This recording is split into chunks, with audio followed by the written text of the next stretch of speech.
হিমন্ত বিশ্ব শৰ্মাই যাতে অসমীয়া সত্তা, ৰাজ্যখনৰ অধিকাৰ, ফেডাৰেলিজিম, ৰাজ্যৰ স্বতন্ত্ৰতা নাইকিয়া কৰি আকৌ নাগপুৰৰ ওচৰত, আকৌ দিল্লীৰ ওচৰত সেৱা কৰিব পাৰে আৰু সেৱা কৰি যাতে তেওঁৰ যেনে তেনে মুখ্যমন্ত্ৰী পদটো থাকে, তাৰ কাৰণে এই ব্যৱস্থা ল'ব খুজিছে বুলি মই শুনিছো।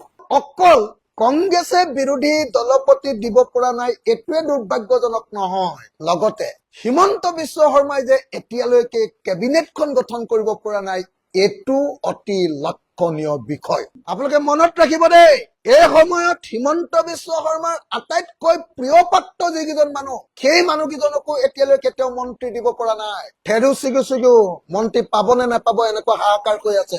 কেলে? ইতিমধ্যে নাগপুৰ আৰু দিল্লী এই দুইটাই হিমন্ত বিশ্ব শৰ্মাৰ ইয়াত থকা গোটেই ৰেকেটটো বুজি উঠিছে।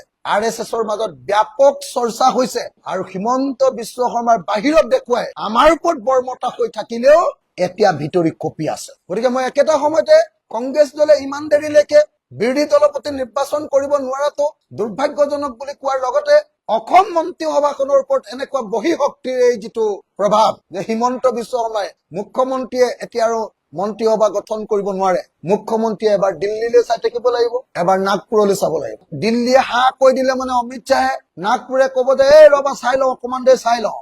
এনেকে কৰোতে গৈ আছে।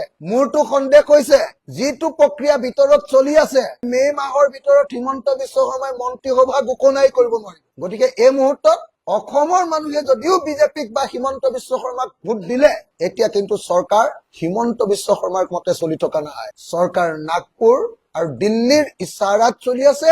এহাতেদি যি সময়ত আপোনালোকে নিজেই দেখিছে, তামিলনাডুত যি সময়ত চিফ মিনিষ্টাৰজনে প্ৰথমখন কেবিনেটৰ সিদ্ধান্ত লৈছে যে আমাক নিট নালাগে, সৰ্বভাৰতীয় মেডিকেল টেষ্ট নালাগে, আমাৰ মেডিকেল চিট গীটাৰ কাৰণে আমিহে সিদ্ধান্ত লম, তামিলনাডুৰ মানুহকে আমি মেডিকেল চিট দিম ল'ৰা ছোৱালী, এই বুলি যি সময়ত তেওঁ ফেডাৰেলিজিমৰ পক্ষত ৰাজ্যৰ অধিকাৰৰ কথাত কৈছে, সেই সময়ত হিমন্ত বিশ্ব শৰ্মাই প্ৰথমখন কেবিনেটত UCC আনিম, তাৰমানে নাগপুৰক তেল মাৰিম বুলি, দিল্লীক তেল মাৰিম বুলি সিদ্ধান্ত লৈছে।